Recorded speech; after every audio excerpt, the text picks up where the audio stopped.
ചായ ഇല്ലാത്തതുകൊണ്ട് രാവിലെ തരാൻ പറ്റി.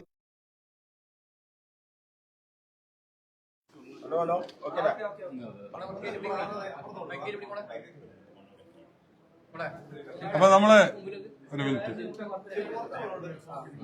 നമ്മളെ പയ്യന്നൂരിൽ നിന്നും UDFന്റെ പിന്തുണയോടുകൂടി മത്സരിച്ച് വിജയിച്ച കുഞ്ഞികൃഷ്ണേട്ടൻ, സ്വതന്ത്ര സ്ഥാനാർത്ഥിയായി വിജയിച്ച UDFന്റെ പിന്തുണയോടുകൂടി വിജയിച്ച കുഞ്ഞികൃഷ്ണൻ അവർ ജില്ലാ കോൺഗ്രസ് കമ്മിറ്റി ഓഫീസിൽ എത്തിയിരിക്കുകയാണ്. ഇവിടെയുള്ള നേതാക്കന്മാരും സഹപ്രവർത്തകരുമായി അദ്ദേഹം ആശയവിനിമയം നടത്തിയിട്ടുണ്ട്. അദ്ദേഹം മറ്റ് തെരഞ്ഞെടുപ്പിൽ നമുക്കറിയാം, പയ്യന്നൂര് കണ്ണൂരിലെ, കേരളത്തിലല്ല ഇന്ത്യയിലെ തന്നെ CPMന്റെ ഏറ്റവും വലിയ കോട്ടകൊത്തളം എന്ന് അറിയപ്പെടുന്ന പയ്യന്നൂരിലാണ് കുഞ്ഞികൃഷ്ണൻ ഐക്യജനാധിപത്യ മുന്നണിയുടെ പിന്തുണയോടുകൂടി വിജയിച്ചിരിക്കുന്നത്. അതുമായി ബന്ധപ്പെട്ട മറ്റ് കാര്യങ്ങളൊക്കെ തന്നെ, തെരഞ്ഞെടുപ്പുമായി ബന്ധപ്പെട്ട മറ്റ് രാഷ്ട്രീയ കാര്യങ്ങളെ കുറിച്ചൊക്കെ തന്നെ അദ്ദേഹം സംസാരിക്കും.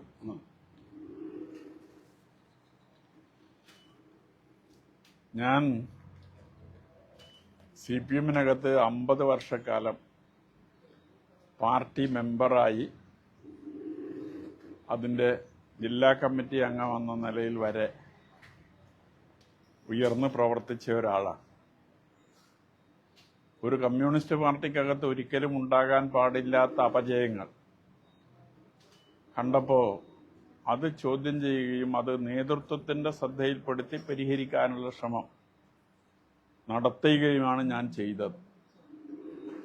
പക്ഷെ നേതൃത്വം തെറ്റ് ചെയ്തവരെ സംരക്ഷിക്കുകയും അത് ചൂണ്ടിക്കാണിച്ചവരെ ക്രൂശിക്കാൻ ശ്രമിക്കുകയും ചെയ്ത സന്ദർഭത്തിലാണ് നീണ്ട 5 വർഷക്കാലം പാർട്ടിക്കകത്ത് നടത്തിയ പോരാട്ടത്തിന് ശേഷം പൊതുജനങ്ങൾക്കിടയിലേക്ക് ആ പോരാട്ടം വ്യാപിപ്പിക്കുന്നതിന് വേണ്ടി സന്നദ്ധമായി. ഞാൻ ഇന്നേവരെ ഒരു തെരഞ്ഞെടുപ്പിലും മത്സരിച്ചിട്ടില്ല. ഒരു തെരഞ്ഞെടുപ്പിലും മത്സരിക്കാനൊട്ട് ആഗ്രഹവും ഉണ്ടായിരുന്നില്ല. ഈ തെരഞ്ഞെടുപ്പിലും LDFന്റെ സ്ഥാനാർത്ഥി ഇപ്പോ മത്സരിച്ചയാളല്ലായിരുന്നുവെങ്കിൽ ഞാൻ മത്സരരംഗത്ത് വരുമായിരുന്നില്ല. എന്റെ പോരാട്ടത്തിന്റെ ഭാഗമായിട്ടാണ് എനിക്ക് മത്സരരംഗത്തേക്ക് വരേണ്ടി വന്നത്. കളങ്കിതനായ വ്യക്തിയെ തന്നെ മത്സരിപ്പിക്കാൻ CPM നേതൃത്വം തീരുമാനിച്ചപ്പോൾ ആ പോരാട്ടം സമൂഹത്തിൽ തുടരേണ്ടതുണ്ട് എന്ന ബോധ്യത്തിലാണ് ഞാൻ സ്ഥാനാർത്ഥിത്വം പ്രഖ്യാപിച്ചത്. ഐക്യജനാധിപത്യ മുന്നണി നിരുപാധികം എന്നെ പിന്തുണക്കുന്നതിന് വേണ്ടി സന്നദ്ധമായിട്ടുണ്ട്. ആ നിലയിൽ ഐക്യജനാധിപത്യ മുന്നണിയുടെ വോട്ടും CPMനകത്ത് നിന്ന് ഞാൻ ഉന്നയിച്ച വിഷയങ്ങൾ ശരിയാണ് എന്ന് ബോധ്യമുള്ള വലിയ വിഭാഗം ജനങ്ങളുടെ വോട്ടും കൂടിച്ചേർന്ന വിജയമാണ് ഈ തെരഞ്ഞെടുപ്പിൽ പയ്യന്നൂരിലുണ്ടായത്. ഞാൻ ജയിക്കുമെന്ന പ്രതീക്ഷയിലല്ല സ്ഥാനാർത്ഥിയായത്, ജയിക്കാനുമായിരുന്നില്ല. എന്റെ പ്രതിഷേധം പ്രകടിപ്പിക്കുക മാത്രമാണ്, എന്റെ പോരാട്ടം തുടരുക മാത്രമാണ്. പക്ഷെ മത്സരരംഗത്തേക്ക് കടന്ന് ജനങ്ങളുമായി ബന്ധപ്പെട്ടപ്പോ വളരെ അനുകൂലമായ ഒരവസ്ഥയാണ് ജനങ്ങളിൽ കാണാൻ സാധിച്ചത്. പോളിംഗ് കഴിഞ്ഞപ്പോൾ നിരവധി ആളുകൾ, ഒട്ടും പ്രതീക്ഷിക്കാത്ത ആളുകൾ പോലും വോട്ട് ചെയ്തത് സംബന്ധിച്ച് നേരിട്ടും മറ്റ് പലരിലൂടെയും പറഞ്ഞറിഞ്ഞ വിവരങ്ങളുടെ അടിസ്ഥാനത്തിൽ ഒരു വിജയപ്രതീക്ഷ ഉണ്ടായതാണ്. പക്ഷെ ആ നിലയിൽ അത് പ്രകടിപ്പിച്ചിരുന്നില്ല. കാരണം ഈ അടിയൊഴുക്ക് ഒരാൾക്കും മുൻകൂട്ടി അളക്കാൻ സാധിക്കുന്നതല്ല. അടിയൊഴുക്കുണ്ടാകുമെന്ന് എനിക്ക് തുടക്കത്തിൽ തന്നെ ബോധ്യമുണ്ട്, CPM നേതൃത്വത്തിനും ബോധ്യമുണ്ട്. പക്ഷെ അത് എത്രത്തോളം എന്നതിനെ സംബന്ധിച്ച് അവർക്കും കണക്കാക്കാൻ സാധിച്ചിട്ടില്ല, എനിക്കും കണക്കാക്കാൻ സാധിച്ചിട്ടില്ല. പക്ഷെ ആ അടിയൊഴുക്ക് അതിശക്തമായിരുന്നു എന്നതാണ് തെരഞ്ഞെടുപ്പ് ഫലം നമ്മളെ ബോധ്യപ്പെടുത്തിയത്. ആ നിലയിൽ CPMനകത്ത് നിന്ന് എനിക്ക് ലഭിച്ച വലിയ നിലയിലുള്ള വോട്ടും പയ്യന്നൂർ മണ്ഡലത്തിൽ ഐക്യജനാധിപത്യ മുന്നണിക്കുള്ള വോട്ട് അത് പൂർണ്ണമായ അർത്ഥത്തിൽ തന്നെ പോൾ ചെയ്യിക്കുന്നതിന് വേണ്ടി അതിന്റെ പ്രവർത്തകന്മാര് ശ്രമിച്ചിട്ടുണ്ട്. ഈ 2 വോട്ടും കൂടിച്ചേർന്നതിന്റെ ഫലമായിട്ടാണ് പയ്യന്നൂരിന്റെ തെരഞ്ഞെടുപ്പ് ചരിത്രം അട്ടിമറിച്ചുകൊണ്ട് ഇങ്ങനെ ഒരു വിജയം പയ്യന്നൂരിൽ ഉണ്ടാക്കാൻ സാധിച്ചത്. അതിന് പയ്യന്നൂരിലെ വോട്ടർമാരോട് മുഴുവൻ ഞാൻ നന്ദി രേഖപ്പെടുത്തിക്കൊണ്ടിരിക്കുകയാണ്. ഈ ഒരു സന്ദർഭവും അതിനുവേണ്ടി ഉപയോഗിക്കുകയാണ്. ഐക്യജനാധിപത്യ മുന്നണിയുടെ പിന്തുണയോടുകൂടിയാണ് ഞാൻ മത്സരിച്ചത് എന്നതുകൊണ്ട് തന്നെ ഐക്യജനാധിപത്യ മുന്നണിക്ക് നേതൃത്വം കൊടുക്കുന്ന കോൺഗ്രസിന്റെ ജില്ലാ കേന്ദ്രവുമായി ബന്ധപ്പെടുക എന്നത് അവരുടെ ആഗ്രഹമാണ്, എന്റെ ഒരു ചുമതല കൂടിയാണ്. അതിന്റെ ഭാഗമായിട്ടാണ് ഇന്ന് ഈ ഓഫീസിൽ വരാനും കോൺഗ്രസിന്റെ നേതാക്കന്മാരുമായി സംസാരിക്കാനും സന്നദ്ധമായിട്ടുള്ളത്. എനിക്കെതിരെ CPM കേന്ദ്രങ്ങൾ നടത്തിക്കൊണ്ടിരിക്കുന്ന ഒരു ആക്ഷേപമുണ്ട്. ഞാൻ കോൺഗ്രസ്സായി എന്നാണ് അവർ പ്രചരിപ്പിച്ചുകൊണ്ടിരിക്കുന്നത്. ഞാൻ തുടക്കത്തിൽ തന്നെ മാധ്യമങ്ങളോടെല്ലാം പറഞ്ഞിട്ടുള്ള ഒരു കാര്യമാണ്, ഞാൻ ഒരു രാഷ്ട്രീയ പാർട്ടിയിലേക്കും പോകാൻ ഉദ്ദേശിക്കുന്നില്ല. ഞാൻ എൻ്റെ സ്വതന്ത്രമായ നിലപാട് അതിൽ നിന്നുകൊണ്ട് മുന്നോട്ട് പോകാനാണ് ഉദ്ദേശിക്കുന്നത്. അതുകൊണ്ട് മറ്റൊരു രീതിയിൽ എന്ത് പ്രചരണം നടത്തിയാലും അത് എന്നെ അറിയുന്ന ജനങ്ങൾക്ക് മുമ്പിൽ അത് ഏശില്ല എന്ന ബോധ്യം എനിക്കുണ്ടായിരുന്നു. ആ ബോധ്യം ശരിയാണ് എന്ന് കൂടി ഈ തെരഞ്ഞെടുപ്പ് വിജയം അത് ബോധ്യപ്പെടുത്തുന്നുണ്ട്. കാരണം അങ്ങനെ അവർക്ക് ബോധ്യമില്ലെങ്കിൽ അവരെനിക്ക് വോട്ട് ചെയ്യുമായിരുന്നില്ല.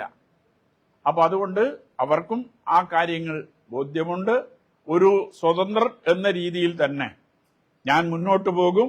അതോടൊപ്പം തന്നെ UDFന്റെ പിന്തുണ കൂടി ലഭിച്ചതിന്റെ ഫലമായിട്ടാണ് ഈ വിജയമുണ്ടായത് എന്നതുകൊണ്ട് UDFന്റെ നിലപാടിനനുസരിച്ചുള്ള ഒരു സമീപനവും എന്റെ ഭാഗത്ത് നിന്ന് ഉണ്ടാകും എന്ന് ഇതിന്റെ ഭാഗമായി ഞാൻ സൂചിപ്പിക്കുകയാണ്. ഇപ്പം മുമ്പ് CPMന്റെ സംസ്ഥാന സെക്രട്ടറി മാധ്യമങ്ങളെ കണ്ടു, തെറ്റ് തിരുത്തി മുന്നോട്ട് പോകും, എല്ലാ കമ്മിറ്റികളും ഉടൻ വിളിച്ചു ചേർക്കും എന്നൊക്കെയാണ് പറയുന്നത്. വിശ്വാസമുണ്ടോ അതിൽ? എത്രത്തോളം തിരുത്തും എന്നൊക്കെ ഇപ്പൊ പറയാൻ സാധിക്കില്ല. അനുഭവമാണ് ഏറ്റവും വലിയ ഗുരുനാഥൻ. 3 തവണ പാർട്ടി കേന്ദ്ര കമ്മിറ്റി തെറ്റുതിരുത്തൽ രേഖ അംഗീകരിച്ച് താഴെ തലം വരെ റിപ്പോർട്ട് ചെയ്തിട്ടുണ്ട്. ആ രേഖയിൽ എല്ലാ കാര്യങ്ങളും പറഞ്ഞിട്ടുണ്ട്.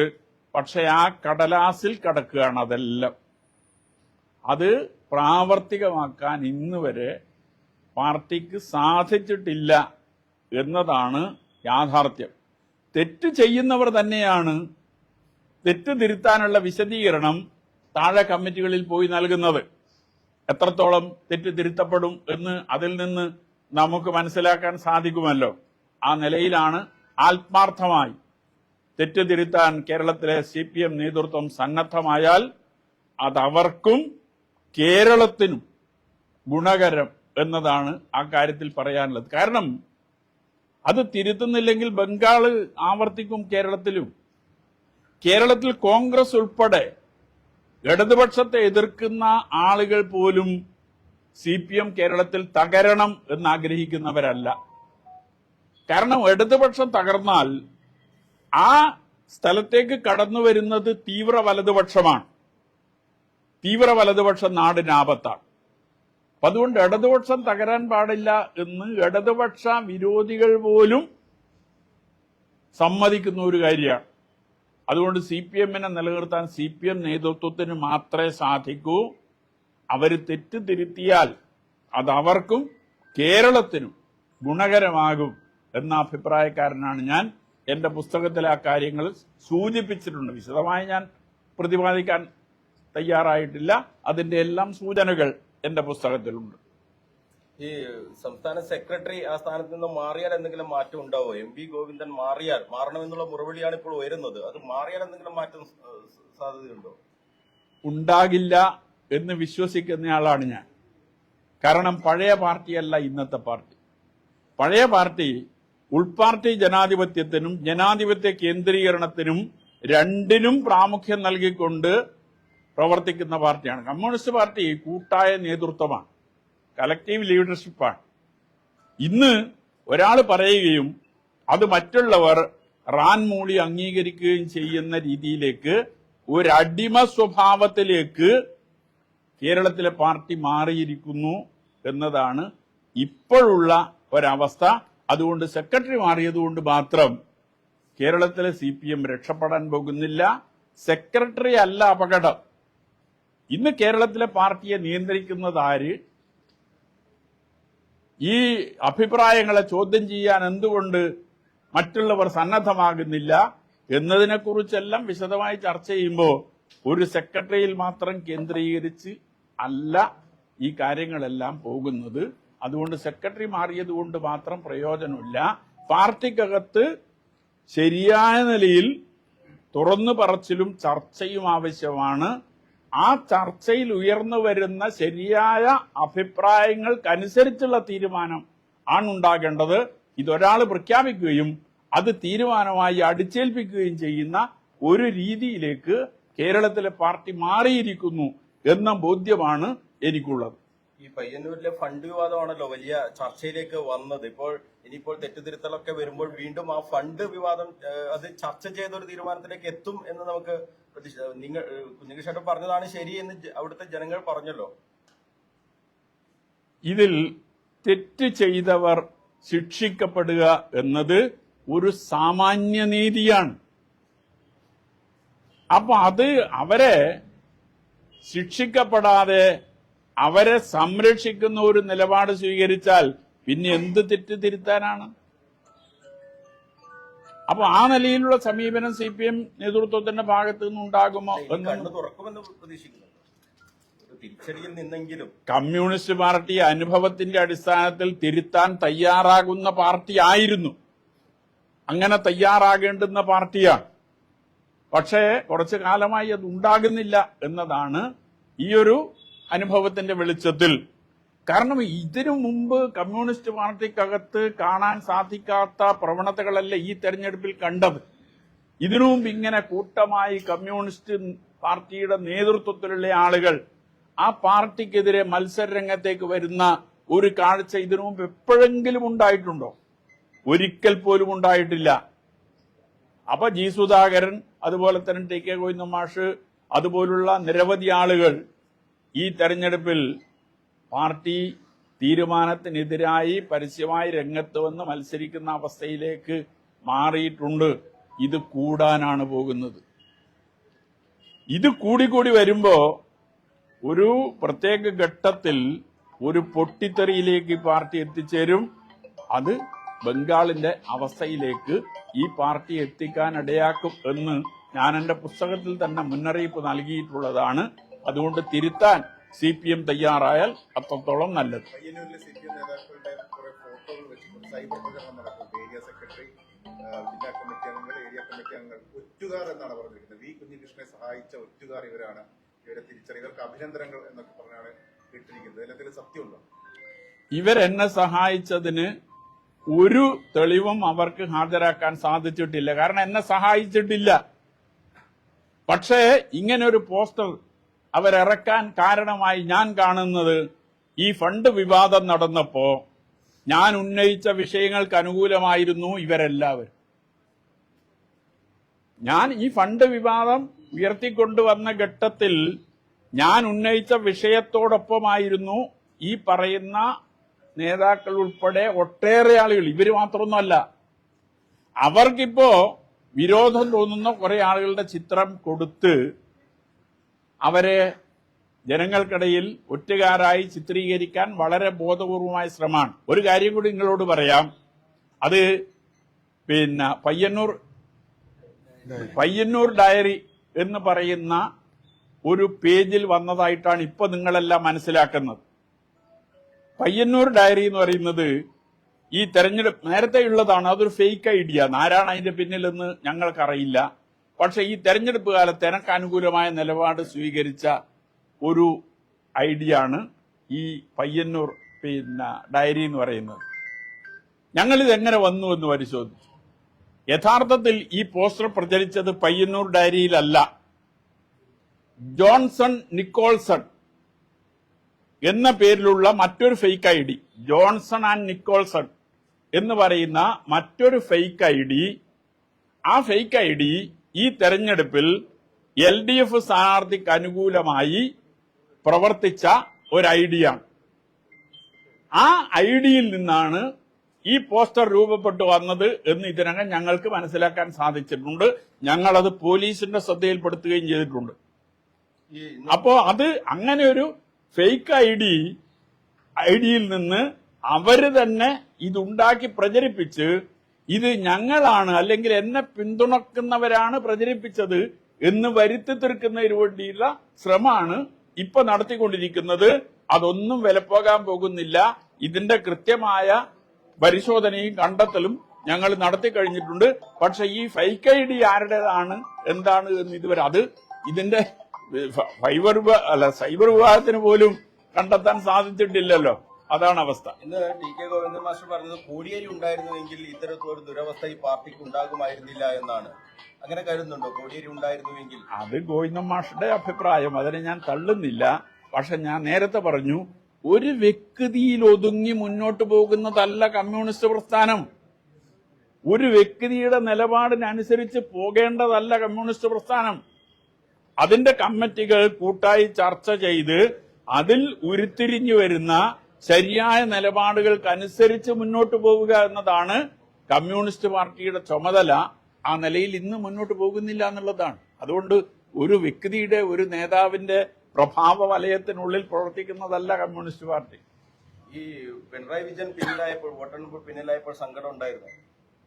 ഞാൻ ഈ കൗണ്ടിംഗ് സ്റ്റേഷനകത്തായതുകൊണ്ട് ഈ വിവരങ്ങളൊന്നും ഞാൻ അറിഞ്ഞിരുന്നില്ല. പുറത്തു വന്നപ്പോഴാണ് കാര്യങ്ങളെല്ലാം മനസ്സിലാക്കുന്നത്. അങ്ങനെ വരുമ്പോ അന്നേരം സങ്കടം ഉണ്ടാകേണ്ട ഒരു കാര്യമില്ലല്ലോ. ഇല്ല, അറിഞ്ഞിരുന്നു. അത് സാങ്കല്പികമായ ചോദ്യം. സാങ്കല്പികമായ ചോദ്യത്തിന് സാധാരണഗതിയിൽ മറുപടി പറയേണ്ട കാര്യമില്ല. മുഖ്യമന്ത്രി ആരാണെന്നാണ് ആഗ്രഹം? മുഖ്യമന്ത്രി തീരുമാനിക്കേണ്ടത് കേരളത്തിലെ കോൺഗ്രസ് പാർട്ടിയാണ്. UDF ആണ്. UDFന് നേതൃത്വം കൊടുക്കുന്നത് കോൺഗ്രസ് ആണ്. കോൺഗ്രസിന്റെ ആഭ്യന്തര കാര്യമാണ് മുഖ്യമന്ത്രി ആരാകണം എന്നത്.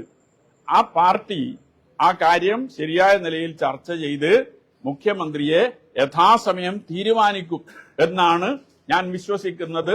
ഇതിനു മുമ്പ് പല തെരഞ്ഞെടുപ്പ് കഴിഞ്ഞപ്പോഴും തർക്കങ്ങൾ ഉണ്ടായിട്ടുണ്ട്. ആ കാലത്തെല്ലാം തർക്കങ്ങൾ അവസാനിപ്പിച്ച് മുഖ്യമന്ത്രിയെയും മന്ത്രിമാരെയും എല്ലാം തീരുമാനിച്ചിട്ടുണ്ട്. ഈ തെരഞ്ഞെടുപ്പിൽ നിങ്ങൾക്ക് ഒരു കാര്യം കാണാൻ സാധിക്കും.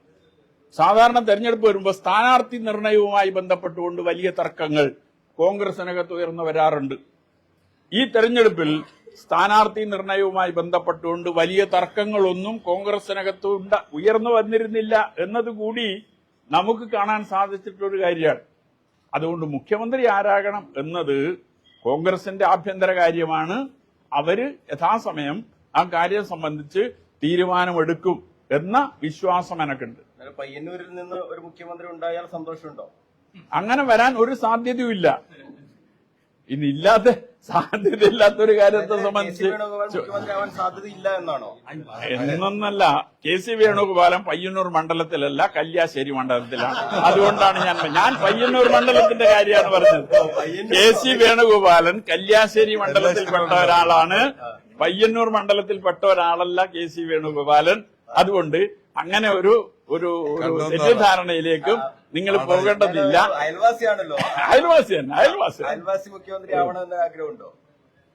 എനിക്ക് അത് സംബന്ധിച്ച് അഭിപ്രായം പറയാനുള്ള അവകാശമില്ലെന്നേ. പിന്നെ ഞാൻ എന്തിന് അത് സംബന്ധിച്ച് പറയണം? എന്നോട് എന്തിന് അങ്ങനെ ചോദ്യങ്ങൾ നിങ്ങൾ ചോദിക്കണം? ഈ PV അൻവർ വന്ന് കണ്ടിരുന്നല്ലോ, അതോ ആ കാര്യങ്ങളിലേക്കോ? അദ്ദേഹത്തിന്റെ പാർട്ടി പ്രഖ്യാപനം 15-ന് നടക്കുകയാണ്. ആ പാർട്ടിയിലേക്ക് പോകുമോ? ഭാവിയെക്കുറിച്ച് ഒരു തീരുമാനവും ഇപ്പോഴും എടുത്തിട്ടില്ല. പലരും എന്നെ വന്ന് കണ്ടിട്ടുണ്ട്. ആ കൂട്ടത്തിൽ അൻവറും ഉണ്ട്. അൻവർ വന്ന് കണ്ടതിന് ശേഷം ഫേസ്ബുക്കിൽ ചില കമന്റുകളൊക്കെ, നവമാധ്യമങ്ങളിൽ ചില കമന്റുകളൊക്കെ അതുമായി ബന്ധപ്പെട്ടുകൊണ്ട് വന്നിരുന്നു. ആ സന്ദർശനം ഒരു തെറ്റിദ്ധാരണ ജനങ്ങളിൽ ഉണ്ടാക്കിയിട്ടുണ്ട് എന്ന് ബോധ്യപ്പെട്ടപ്പോ ഞാൻ എന്റെ ഫേസ്ബുക്ക് പേജിൽ അത് സംബന്ധിച്ച് എന്റെ നിലപാട് കൃത്യമായി വിശദീകരിച്ചിട്ടുണ്ട്. അപ്പൊ അതിൽ വേറെ അവ്യക്തതയൊന്നും ആ കാര്യത്തിലില്ല. അൻവർ പാർട്ടി ഉണ്ടാക്കിയാൽ അൻവർ പാർട്ടി ഉണ്ടാക്കുക എന്നുള്ളതല്ലാതെ അൻവറിന്റെ പിന്നാലെ പോകേണ്ട ഒരു കാര്യം ഞങ്ങൾക്കില്ല. ഞങ്ങള് ഭാവി സംബന്ധിച്ച് ചർച്ച ചെയ്ത് തീരുമാനിച്ച് മുന്നോട്ട് പോകും എന്നതാണ് സൂചിപ്പിക്കാൻ. ഓക്കെ.